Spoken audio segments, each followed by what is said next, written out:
All right, Shalom, Shalom. Shalom. Shalom. All right, give us a second to check the feed.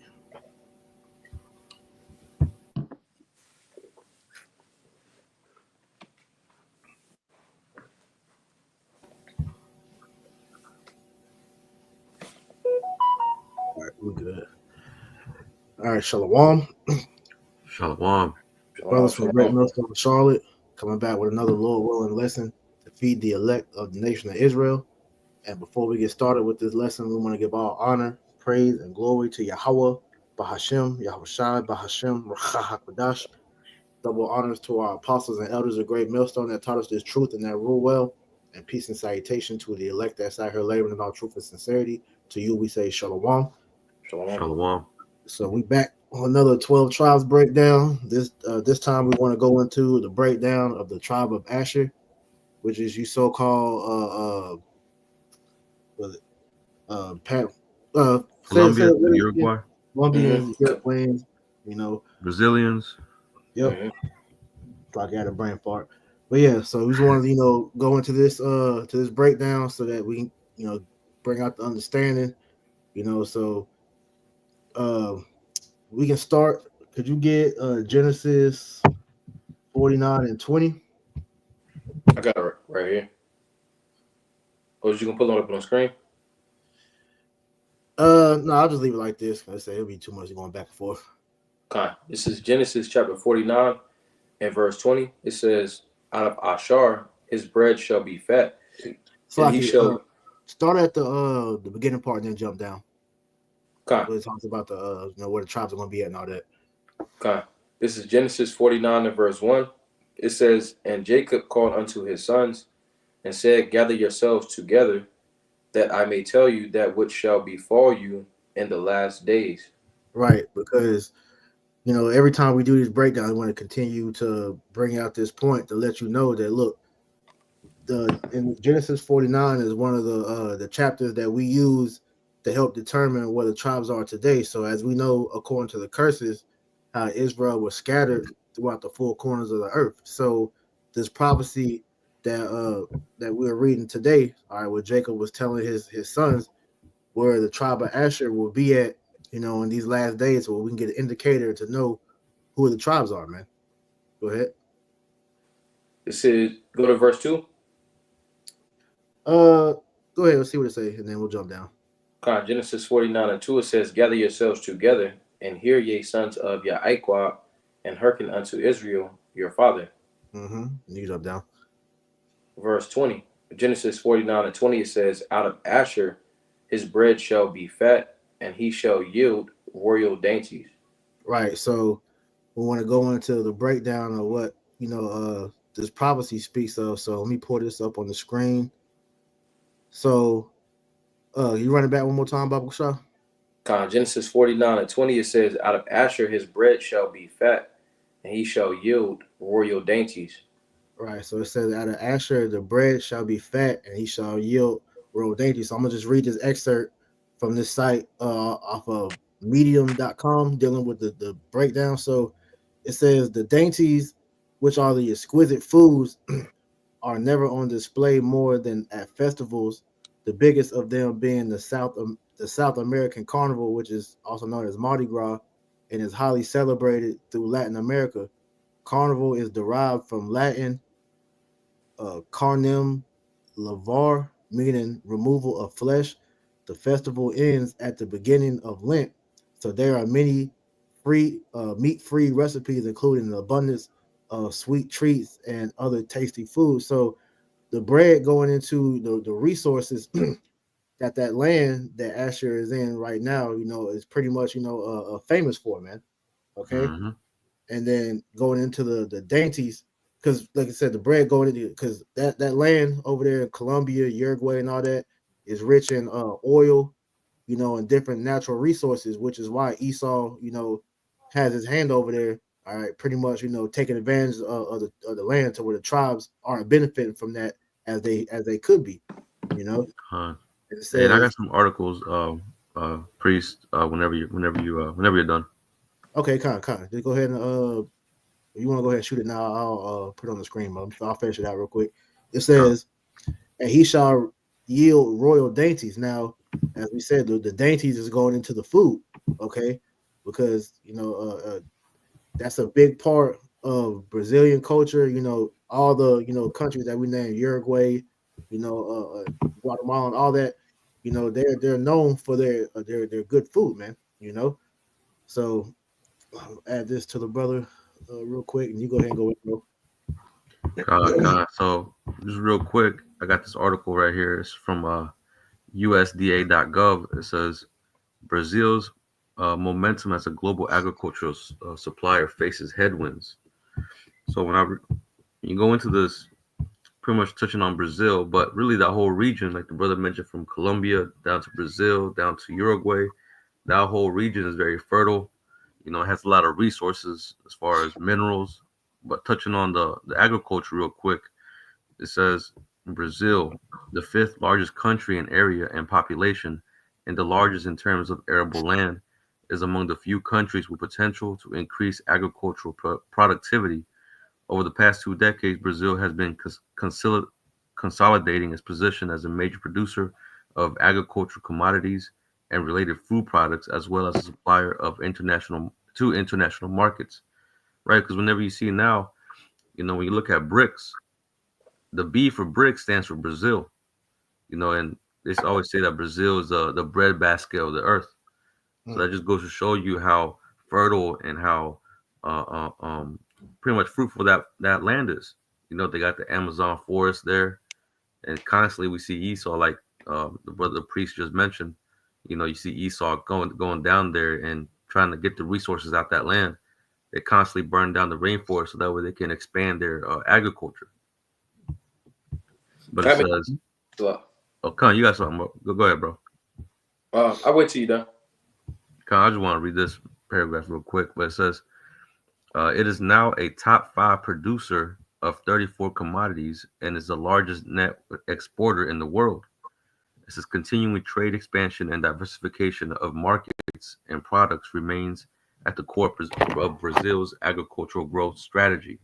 However, increases in fuel and fertilizer costs, credit and storage limitations, an overburdened port and transportation system, and pressure to preserve the environment are challenging the long-term growth of Brazilian agriculture." So really, that whole land is so fertile and they're overproducing that they can't even export these stuff out. It's too much. The system that they have in place to export these things can't handle it. Right. So that just shows you how fruitful that land is over there.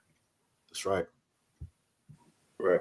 I want to get this, because we're going to Ashar in the Hebrew, and it stretches from Colombia all the way to Uruguay, and we actually when we build this word up, it's related to the word for shar, which is a rope. I want to touch on this word for Asher, H836, and it says happy.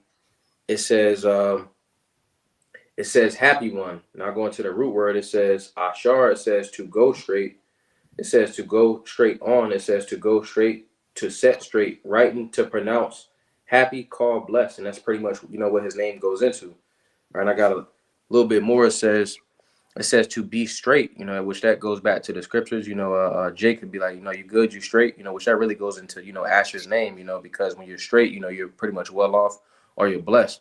It says to be straight, used in the widest sense, especially to be level, right, happy, figuratively to go forward, be honest, prosper, call, be blessed, happy, go, guide, lead, and relieved.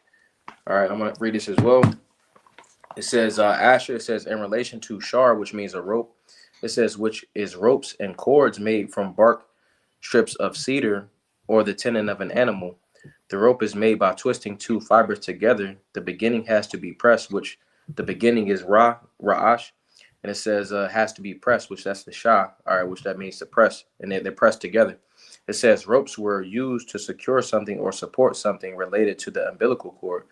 It says Ashar has a relation or a connotation because Asher in his name is because, he lives like a rope, and that, he's straight, he's good, he's well off, he's blessed. It says he was erected and given the estate that he was given. It says Brazil, that's pretty much where Asher dwells at, predominantly, Colombia to Brazil, Uruguay. All right, it's rich in the resources like we're going into in this article. I believe that like maybe 85% of the world's food comes from, the Amazonian rainforest, which is in the same, land, that Asher is in.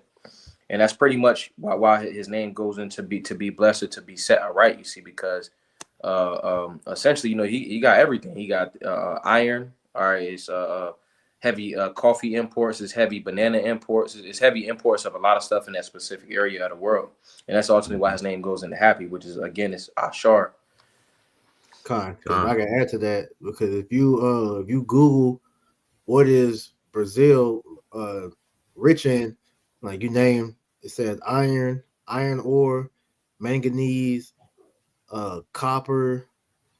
It said it's the leading producer of commodities like soybeans, coffee, sugarcane, beef, poultry, solidifying its position as a major agriculture and industrial power globally. It says, I'm just reading the AI overview, just kind of going into this. It says, key points about Brazil's wealth, minerals.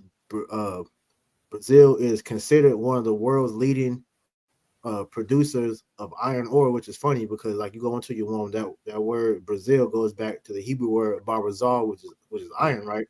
Right. Yeah, because like Brazil is just in the spirit, like Brazil barazal, it's the same phonetic sound, showing you that that's where the iron is. Can I get that precept for you?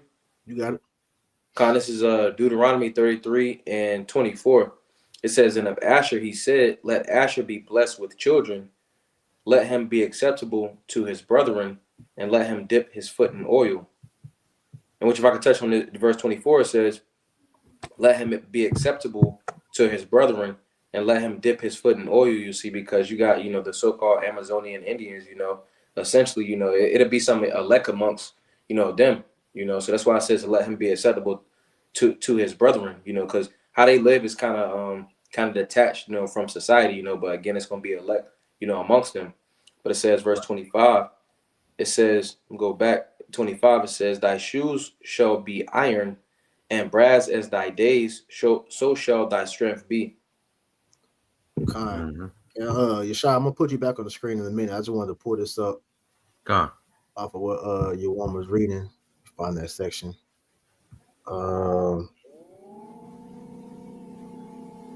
If not, then I'll just read it off my phone. I don't see it in here now. All right, don't worry about it. I'll just read off my phone. So, just off of what you were saying, as far as, can you read that verse again, Baba Shah? Deuteronomy 33 and 25. It says, thy shoes shall be iron and brass, and as thy days, so shall thy strength be. Right. So just dealing with that landmass. So this excerpt I got, it says large quantities of oil and gas can also be found within South America. Venezuela alone is one of the world's largest producers and exporters of oil and produces up to 135 million tons of oil each year. South America contains about 1/5 of the world's iron ore reserves, and most important beds being in Brazil and Venezuela, and Cerro Verde, which is Peru, is one of the top 5 copper producing mines in the world today. It is these reasons that Moses said their sandals would be iron and bronze, and that Asher would dip his foot in oil. Overall, South America is very rich in many mineral resources from the ground. Even the Hebrew word for iron is barazal, which is very similar to Brazil.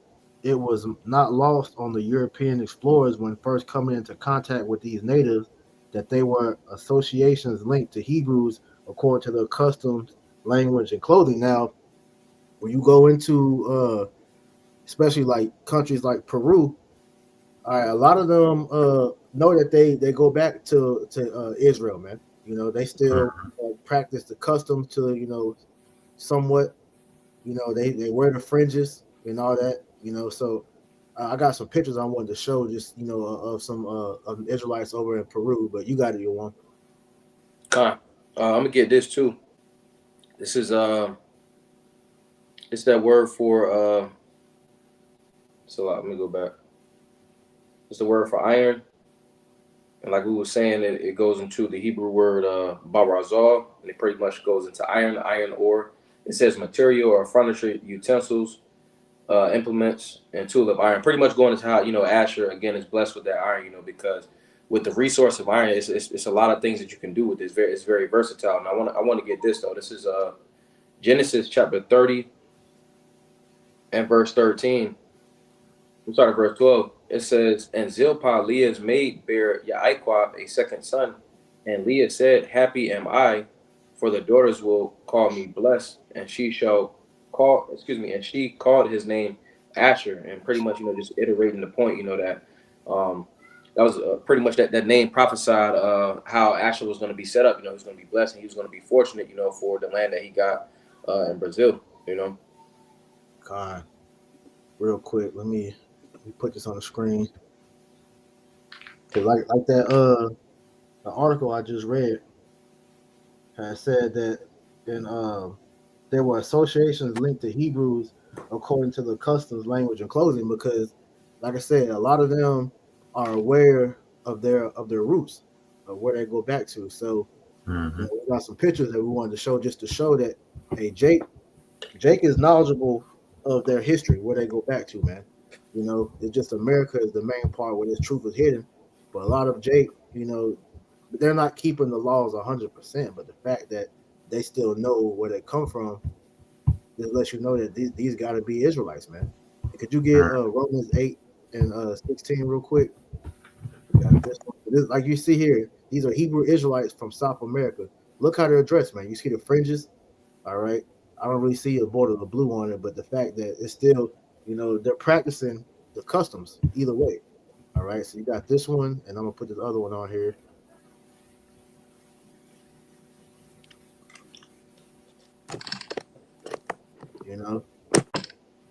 And these are this is a picture from some Israelites in Peru. So, like I said, you still see the fringes. I say they might not have the border of blue, but the fact that they wear the fringes, they know where that goes back to. Okay, they understand that was a commandment for us to wear that, And like you said, you see the sandals, they wear that because of prophecy.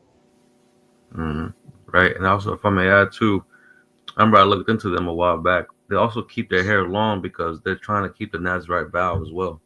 Heavy, see, you got it. Yeah, pull it up. Yeah, I got it. This is Romans 8 and 16. It says, the Spirit itself bears witness with our spirit that we are the children of the Most High. Right. So the spirit of an Israelite, all right, is evident in what you see that we do. Our customs and things that we do, it goes back to the spirit that's within us. Because you also get Romans 12 and 14 to go with that. All right. Because for you to sit here, because you got Jake and that black only, bullshit that to try to exclude the Northern Kingdom. Why would Jake be, why would these people be dressing like this if they didn't go back to Israel, man? If they weren't, Israelites, why would they be dressed like this? Because it's the spirit that's in them to make them do this, man. These ain't just some random what they will call white boys, because Jacob, these bugged out 2/3 of see, especially this brother right here on the outside with the blue. They look at him like that's a white boy. Nah, man, these are Israelites, man. You got it. Right. Yeah, Jake suffers from colorism. Right. But you said Romans 12 and 14? 2 and 14. Oh, okay, Salakia. Romans 2 and 14. It says, for when the Gentiles which have not the law do by nature the things contained in the law, these having not the law are a law unto themselves. So a lot of the practices that our people do off of pure instinct, it goes back into the spirit of the Lord, which has the laws in us, which we do naturally. So in them, it's natural for them to equate some of their customs back to the law, statutes, and commandments, because they're Israelites, man. There's no denying it, because you don't see Esau walking around with fringes. You don't see Moab or Ishmael or none of these other heathens, that's doing what the law says for us to do, because this is our customs, man. This is the spirit that the Lord gave us to it's in us to naturally want to serve the Lord, man. It's just through the westernization and the hiding of where we really come from that keeps Jake from really flourishing into our custom, man. God, may I read this in the NLT? You got it. Romans 2:14 in the NLT, it says, even Gentiles, Israelite foreigners, who do not have the Most High's written law, show that they know his law when they instinctively obey it, even without having heard it. Mm. So just backing up your point, just made it more clear, because Yeah. Jake just has sometimes just naturally, even you see him, Jake that's in the world, or Jake in these various countries, you see them sometimes naturally doing things that is written about in the scriptures, whether it's eating unleavened bread, whether it's keeping certain things that the law dictates to keep, like as far as the blood, the cutting into the flesh, certain things like that. Like Jake just naturally, is squeamish or stays away from that kind of stuff. But really, a lot of that stuff goes back to the law, and they don't even know it. Kind of like a good example, what you just said. This is from that back on that medium.com website. This is an excerpt that was written. It says both the Mexicans and the Peruvians were accustomed to take off their sandals whenever they trod upon holy ground or entered the places of their kings. This agreement is an arbitrary custom between two Indian nations so remote from each other, would seem to argue a common acquaintance on the part with the history of the Most High's appearing to Moses in the burning bush and commanding him to take off his shoes because the place on which he stood was holy. So like you just read in that Romans, the 2nd chapter, all right, certain customs that they do, it goes back to the law, whether they realize it or not, man. All right. And it's another one I wanted to read right here, dealing with the I believe it's the Incans. Yeah, the Incans and the Mexicans. It says this is from a Jewish explorer, Jewish expositor. I don't know how you say that word. And Friend of Israel, Volume 5, J. Duncan, 1820. So it says, Black in his description of South America, as well as Escobotus, assures us that he often heard the South Africans repeat the word hallelujah. And Malvinda says that the natives of St. Michael's had tombstones with several ancient Hebrew characters upon them, as why is God gone away and he is dead, God knows. The McEwens, one of the original nations of Mexico, held according to the Abbey Clavijero Declaration, this tradition that there was once a great deluge, and Tebzi, as they call Noah, in order to save himself from being drowned, embarked in a ship formed like an ark with his wife, his children, and many different animals, and several seeds and fruits. As the waters abated, he sent out the bird which bears the name of Ora, which remained eating dead bodies. He then sent out other birds which did not return, except the little bird called the flower sucker, which brought a small branch with it. Annapolis for June 1813, page 9. From this family of Tepsi, the Machuans all believe they derived their origin. Both Malvinda and Acosta affirm that the natives observed a year of Jubilee according to the usage of the Israelites. So this is just facts that Esau has found to link them back to the tribes of Israel, man. And so reading this last part, it says this last journal entry is very interesting as it talks about the Incans often exclaiming hallelujah or hallelujah, meaning praise God or praise Yah, using Hebrew lettering, celebrating Jewish festivals, as well as bringing up that Mexicans, which is the tribe of Issachar, could recount the flood story centuries later in the Americas as it was written by Moses. Jacob had to say this about Asher, and it quotes what we read earlier about Genesis 49 and 20. So, Esau knows, what's up, man. Y'all got it. This is Yeshaya, Isaiah chapter 44 and verse 1. It says, Yet now hear, O Jacob, my servant, and Israel, whom I have chosen. It says, thus saith the Lord that made thee and formed thee from the womb, which will help thee. Fear not, O Jacob, my servant, and thou Yashawan, whom I have chosen, which Yashawan goes into a right one. It says, for I will pour water upon him that is thirsty, and floods upon the dry ground. And I will pour my seed upon thy seed, and my blessing upon thine offspring, which pretty much, that water goes into the wisdom, knowledge, and understanding of the scriptures. It says, and they shall spring up as among the grass, as willows by the watercourses. That's pretty much going to the camps.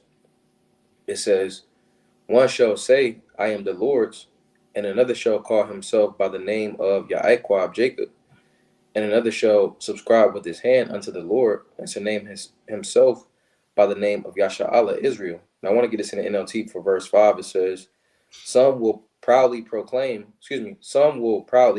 which we seen on that picture, pretty much Jake, in the kingdom, they had, the garments on, like bros was going into, they was growing out their hair, essentially to keep the customs. What we're seeing is essentially Jake, rising up around the four corners of the globe and essentially proclaiming and subscribing to, this truth, because we are the people, are pursuant to Romans 8 and verse 16. I'm gonna read this again, NLT, Isaiah 44 and 5. NLT, it says, some will proudly claim, I belong to the Lord. Others will say, I am a descendant of Jacob. Some will write the Lord's name on their hands and will take the name of Israel as their own. That's essentially what's going on. Jacob is rising up on the four corners of the globe, and essentially, just by nature, pursuant to what we got in Romans, I believe it was the second chapter, where pretty much Jake does things that's written in the law. And then also Jake is coming back to, the fact that we are indeed, the Israelites. But I also want to get this too, if I can. This is Isaiah Yeshaya chapter 62 and verse 2. It says, and the Gentiles shall see thy righteousness, and the Gentiles shall see thy righteousness, and all kings thy glory, and thou shalt be called by a new name, which the mouth of the Lord shall name. Now, when we get this word for new, it says Chadash, and it says H23:19. It says new thing, fresh. It says to be new, renew, repair. So essentially, Jake, for years, Jake was being called Mexican, black. All right, we're talking about Asher right now. So Jake down there was going by Brazilian, Uruguayan, Colombian, you see, but now we're seeing it to where Jake is subscribing to this truth, and essentially putting on, the garments, the holy garments. Oh, that's right. You got it, Yeshaya. Con. I guess I'll move on. Let me get this. Bear with me. This is from the Wikipedia. Just touching on a little bit of the history. This is indigenous people of Uruguay, right? So it says indigenous people of Uruguay or native Uruguayans are the people who have historically lived in modern state of Uruguay. It says because of genocidal colonial practices, disease, and active exclusion, only a very small share of the population is aware of the country's indigenous history or has known indigenous ancestry. See, so this is how bad Esau has destroyed our people, to where our people don't even realize really who they go back to. That's a lot of mass genocide, which I'm gonna read down here. Down here, it says the genocide of the Charrua culminated on April 11th, 1831, with the massacre of Salsipuedes, where most of the Charrua men were killed by the Uruguayan army in orders of President Fructuoso Rivera. A remaining 300 Charrua women and children were divided as household slaves and servants among Europeans. By 1840, there were only 18 surviving Charrua in Uruguay, according to the history professor and journalist Lincoln Maiz Tegui Casas. The disappearance of the Charrua people was a gradual process that took more than 200 years, and the root cause was territorial occupation by Europeans. So it just goes to show, man, the curse is falling upon our people, because like you mentioned, priest, you know, you have a lot of Southern Kingdom Jakes that thinks that all tribes are black, all tribes Right. should be dark skinned. But this just shows you, you know, that with the arrival of Esau, that how these men has did our people, and the cult, the history of what happened to our people, and also uh, um, how people conducting themselves. You know, the priest brought out also evidence that our people knew about the flood, knew about. Uh, um, we held on to certain practices, right? So it just shows you, you know, like this, we brought out Romans 8 and 16. Was it 18 or 16? You know, the spirit bears witness with our 8:16. spirit. Con, the spirit bear witness with our spirit that we are the children of the Most High, right? And I wanted to bring out this also because I found this interesting. Just going into the fruitfulness of that land, that land over there in Colombia, that's what they used to think was what they call it, El Dorado. Mm. Yeah, I remember hearing Colorado. It says the gold of the conquistadors in this article. Matter of fact, ain't that a movie? Didn't like Pixar or somebody make a movie about that? Con. See, it goes into various, it goes into the Aztecs, but down here it goes into the into Colombia. I'm trying to find it right here. Let me increase the size.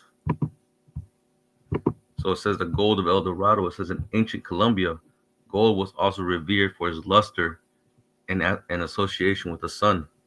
In powder form, gold was used to cover the body of the future Muisca king in the Muisca king in a lavish coronation ceremony, which gave rise to the legend of El Dorado, gilded man. It says the newly dusted monarch then leaped into Lake uh, Guatavita in a ritual act of cleansing.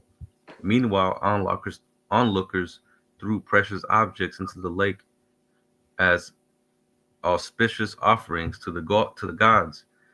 By the time the conquistadors have heard rumors of the ceremony in the 1530s, the story had been embellished, and El Dorado had became not a man but a great city paved with gold.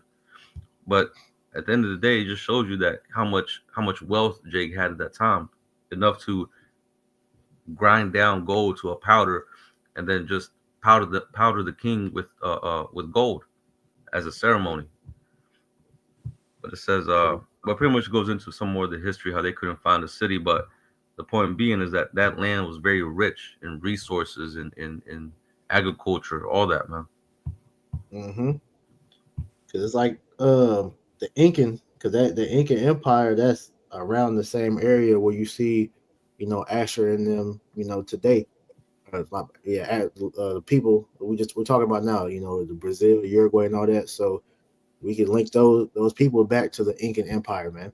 All right, and as we went into some of the customs that the Incans, you know, they did went back to the tribes because we understand, according to Second Esdras, the 13th chapter, that they came over here with the intention of keeping the law, statute, commandments. Well, we know through the process of prophecy and history that they had to fall away, you know, so that, you know, the Lord's will can be done. These devils had to come over here and rape, rob, and murder the land, like we see, you know, using this example that you got on the screen. That's John 10:10. The thief cometh not but to steal, kill, and destroy, man. Right. No, He's no, heard about all the riches and fucking robbed them, man. Mm-hmm. Somebody about to say something?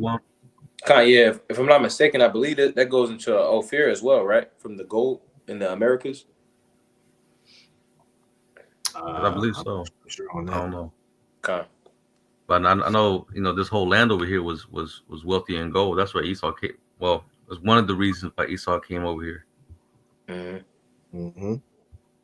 But I also got another article touching on slavery in Colombia, because like we mentioned, you know, this hit all the tribes. You know, all the tribes were hit, but we're mainly in this one talking about Asher and showing you how as soon as Esau came over here, this man was like a plague, just putting our people into this. Really, it was a punishment of the Lord at the end of the day. But the scriptures talk about how the wicked is the Most High sword.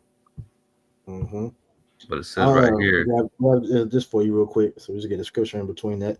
Con, This is Deuteronomy chapter 28, and I started. I can read 13. And the Lord shall make. That's not the right one. Slaki. Go ahead. I have to pull the wrong one. Con. I just want to touch on this in this article on Wikipedia. It says indigenous slavery. It says the historical enslavement of indigenous peoples in what is now Colombia predated the arrival of the Spanish. It is documented that the Chibchas, the Musos, and the Panchas engaged in enslavement and cannibalism practices. So Jake was going off. Yeah. You know? Like when you look at that movie Apocalypto, that was pretty much showing you all the Northern Kingdom was tripping at that point, man. Mhm. So the Lord sent Esau over here, all right, as a means of punishment because they was tripping, infighting, doing all type of ritualistic sacrifices and all that, man. Right. You know, when you're reading was the second Ezra, the 13th chapter, the 40th verse, the reason why Jake came over here was to be able to keep and maintain those practices of the law. Mm-hmm. But to process the time, and either ways we're in this flesh, so we can't really keep the laws 100%. We need Yahweh Shah. So, Jake started going off, to process the time and started incorporating some of the old habits and old customs that our forefathers did, the wicked generations did, and started to, pretty much pervert themselves. Yep, it's like you said, Esau was the sword that the Most High sent over here to bring that punishment. I got that. This is Deuteronomy 28 and 43. The stranger that is within thee shall get up above thee very high, and thou shalt come down very low. Because, like you said, that Esau came over to this land of Colombia and enslaved you. Where do you think the name Colombia comes from? Hey, that goes. If I'm not mistaken, it's Christopher Columbus, right? Mm-hmm. So hey, that scriptures tell you, man. They call the lands after their names. So this is a form of that, that conquering. How they were able to take down, the people that you're reading. It says, "He shall lend to thee, and thou shalt not lend to him. He shall be the head, and thou shalt be the tail." And you see how even in their own land they're oppressed, man. This is their resources that they have from their own land, and yet Esau has the majority of control over it, man. Right. Hey, that's the reason why he calls y'all Hispanics. Right. I remember seeing this video of Donald Trump asking, I don't know who it was. I think it was like Issachar or somebody asking them if they wanted to be called Latinos or Hispanics, and they were like, "Oh, we want to be called Hispanics," not knowing what it goes back to. It means your property is Spain. Damn. Come on, man. So it just shows you, man, the mindset, that Jake has, man. They're very ignorant. Right. But that just shows you also how this man has put these names on you and his proverbs and bywords, right? But also through those words or those names, he shows possessiveness over you. That's right. But continuing on this article, it says the Spaniards, upon encountering these customs, were appalled and sought to abolish cannibalism and convert the indigenous peoples to Christianity in an effort to mitigate the brutality and depredation present in the region. Really, Esau was just coming in to take over anyway, no matter what. It didn't even matter about that. Yeah, this is pretty much them colonizing, just these people. They have that. I forget exactly how that saying goes. It's like what kill the beast, save the man, or something like that. So they saw kill the Indian, save the man. Yeah. Pretty much you could use that for that too. But they saw the barbaric way of living that they were doing. It's like, yeah, we got to save these people.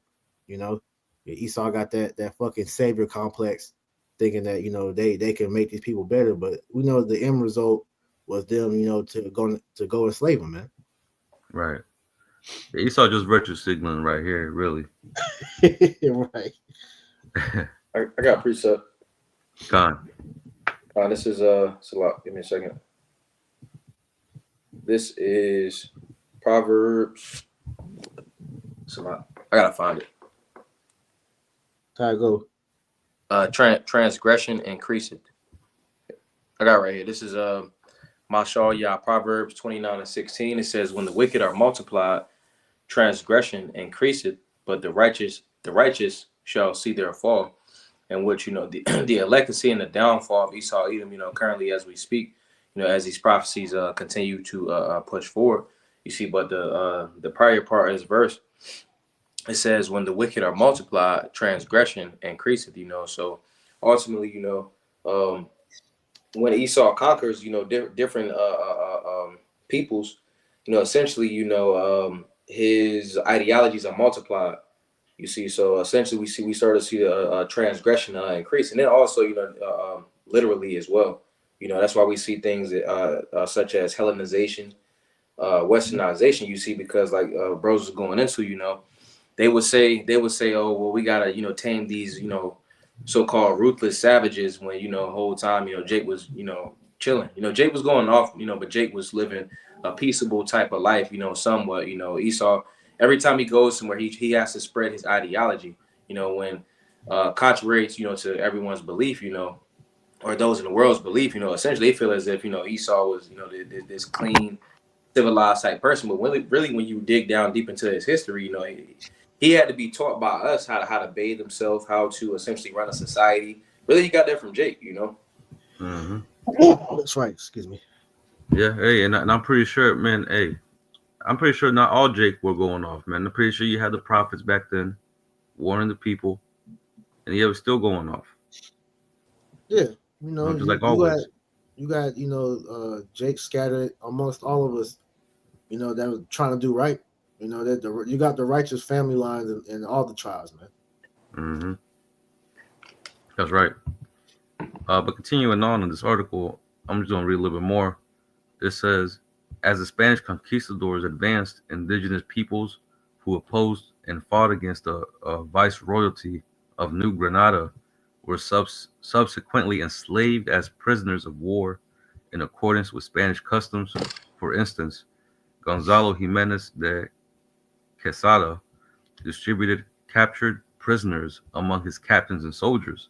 So this is how they were enslaving masses of people, those that were they call prisoners of war, right? Pretty much spoils of war. Mm-hmm.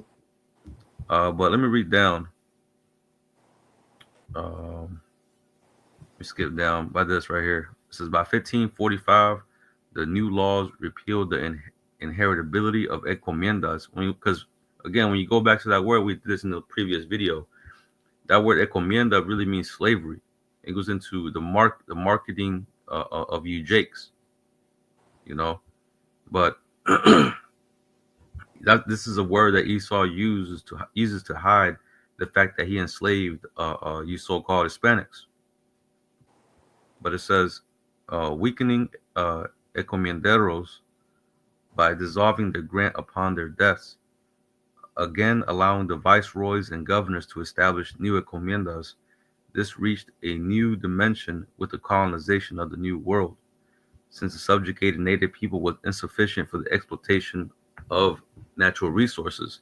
So this is when it goes down to the African slavery, so-called African slavery, right? Which then it started to bring Judah, Benjamin, Levi in to make up for the insufficiency of the native population, right?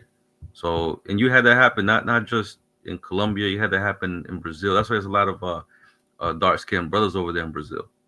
Right. You know, they got that's a lot.